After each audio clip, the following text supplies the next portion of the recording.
Bismillahirrahmanirrahim. Assalamualaikum warahmatullahi wabarakatuh. Baik, kita lanjutkan materi kita untuk mata kuliah pendidikan agama Islam. Materi kita ini akan membahas mengenai pentingnya dua kalimat syahadat atau ahamiyatul syahadatain. Oke. Pentingnya dua kalimat syahadat karena dua kalimat syahadat merupakan salah satu dari rukun Islam. Dalam sebuah hadis yang diriwayatkan oleh Imam Bukhari dan Muslim, Nubiyal Islamu ala khamsi syahadati alla ilaha illallah wa anna Muhammadar Rasulullah wa iqamis salati wa ita'iz zakati wal haji wa shaumi Ramadan. Yang artinya Islam dibangun di atas 5 perkara: bersaksi bahwa tiada ilah yang berhak disembah selain Allah dan bahwa Nabi Muhammad utusan Allah, menegakkan sholat, menunaikan zakat, melaksanakan haji dan puasa Ramadan. Nah, pada hadis ini rukun Islam yang pertama itu yang disebut adalah kalimat syahadat. Nah, hadis ini terdapat pada hadis Arba'in pada urutan ketiga setelah pembahasan tentang niat dan tingkatan-tingkatan agama. Nah, rukun Islam itu ada 5. Pertama, mengucapkan dua kalimat syahadat, mendirikan sholat, menunaikan zakat, puasa pada bulan Ramadan, kemudian menunaikan haji bagi yang mampu. Pada hadis yang disebutkan sebelumnya, antara puasa bulan Ramadan dan menunaikan haji bagi yang mampu itu tertukar, tapi tidak ada masalah karena rukun Islam ini tidak harus berurutan. Cuma memang pentingnya sebelum mendirikan sholat, seseorang dikatakan berislam jika harus mengucapkan dua kalimat syahadat. Nah, di antara kelima rukun ini, yang manakah yang paling berat? Rukun pertama, sholat memang berat, tapi ringan bagi orang yang khusyuk. Itu bisa dilihat pada surah Al-Baqarah ayat 45. Zakat juga berat, tapi bagi yang meyakini balasan dari Allah Subhanahu wa taala yang sangat besar, tentu akan menjadi ringan.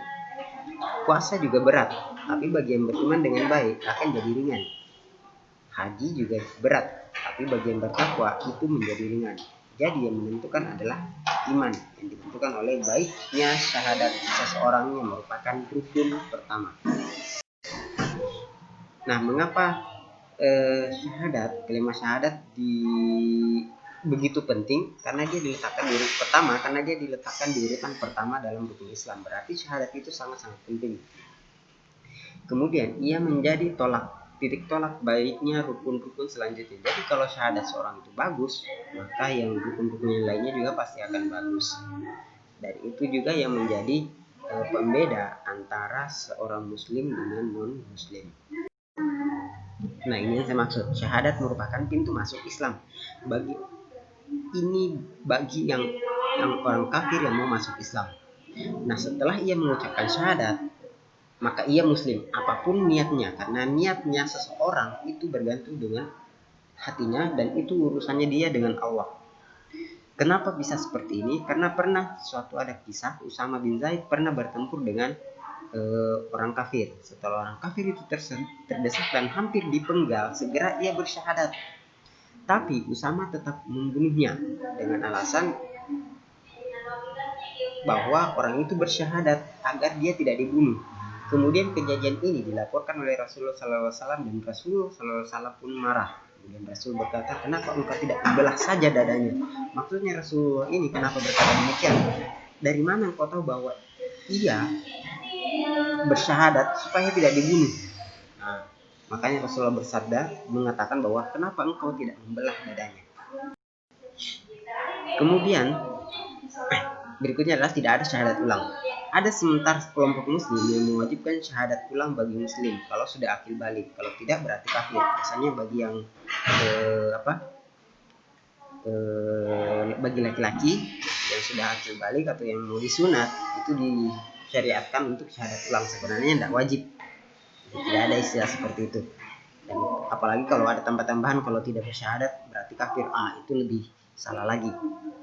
Dalam Al-Quran, dalam Sunnah dan Sirah tidak ada yang menyebutkan masalah ini. Kalau masalah ini menyangkut keislaman seseorang, tentu pasti akan dibahas di salah satu dari ketiga sumber Islam tersebut. Ingat, sumber Islam itu ada 3. Pertama Al-Quran, apa yang diperintahkan atau yang disampaikan oleh Allah Subhanahu wa taala, as-sunnah atau apa yang diucapkan Rasulullah, yang diperlihatkan sama Rasulullah, yang disampaikan oleh Rasulullah dan yang dicontohkan oleh Rasulullah, dan sirah atau sejarah-sejarah Rasulullah, sejarah-sejarah para sahabat.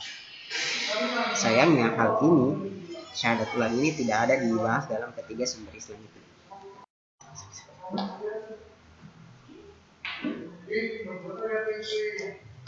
Oke. Ini ilustrasi seseorang mengucapkan syahadat. Kullu maulidin yulad ala fitrati fa abawahu yuhawwidanihi aw yunassiranihi aw yumajjisani.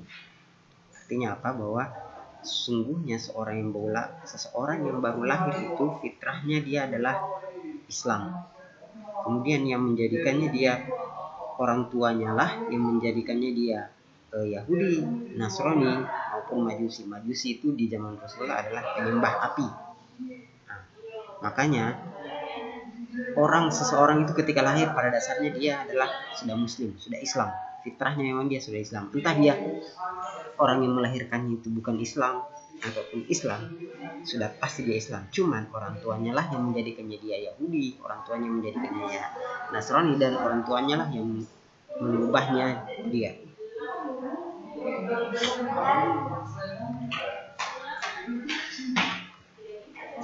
Jadi ketika lahir dia Muslim.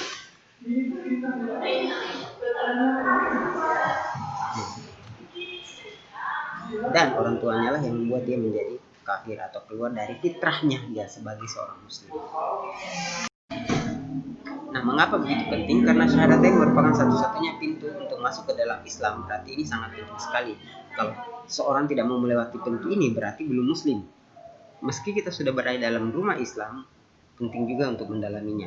Jadi meskipun kita sudah mengaku beragama Islam, ini juga penting untuk kita dalami.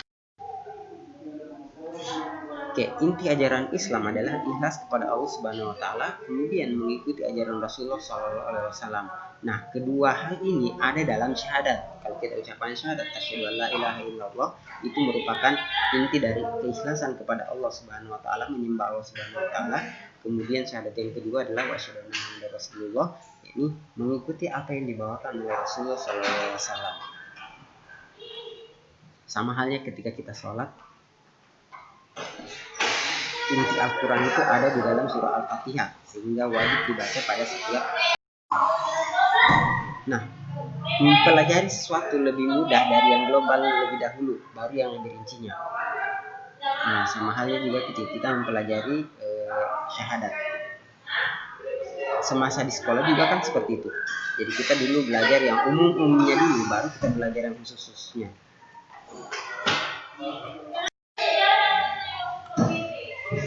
Oke, ini dia ilustrasinya ketika kita SD, kita belajar IPS.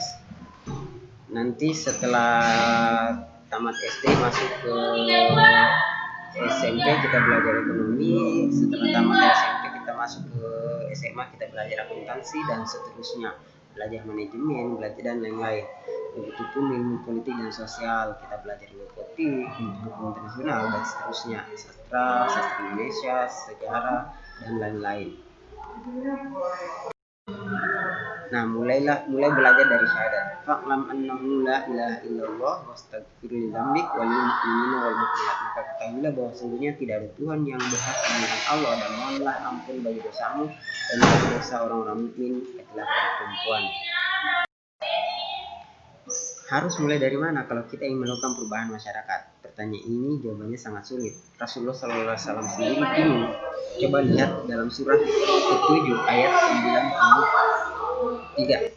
Tapi Allah Subhanahu wa taala yang menunjukkan jawaban. Kondisi Mekah pada saat itu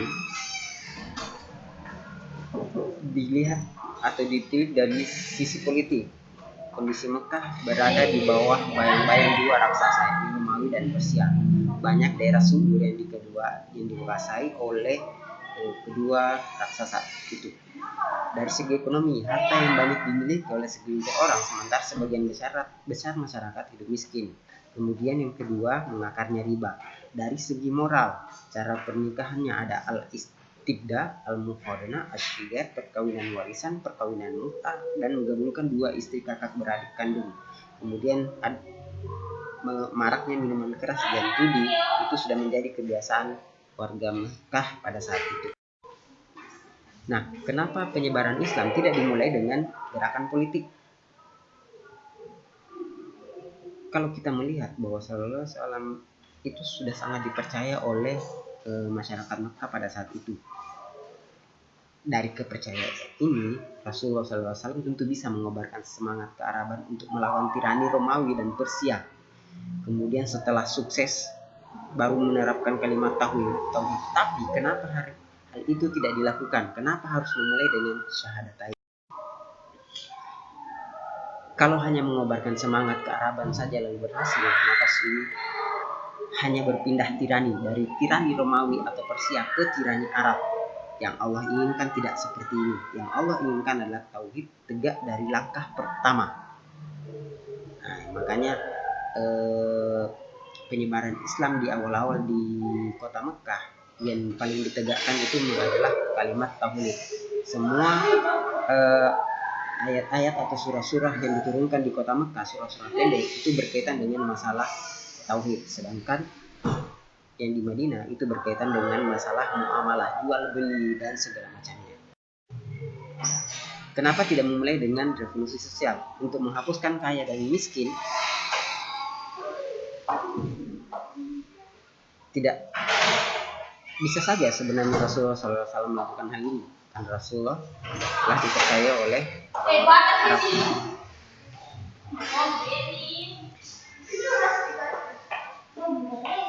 Nah, setelah menghapuskan golongan kaya dan seterusnya, bisa saja kalimat tauhid diterapkan. Tapi apakah ini akan berhasil? Jawabannya pasti tidak.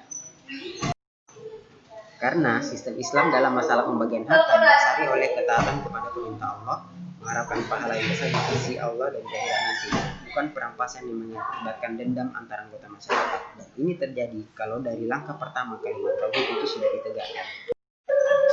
Kenapa tidak memulai dengan gerakan moral? Rasul mungkin bisa mencari orang-orang yang masih bersih untuk melancarkan gerakannya. Setelah banyak terkumpul, gerakan ini akan banyak simpati tanpa harus ditentang dari awal.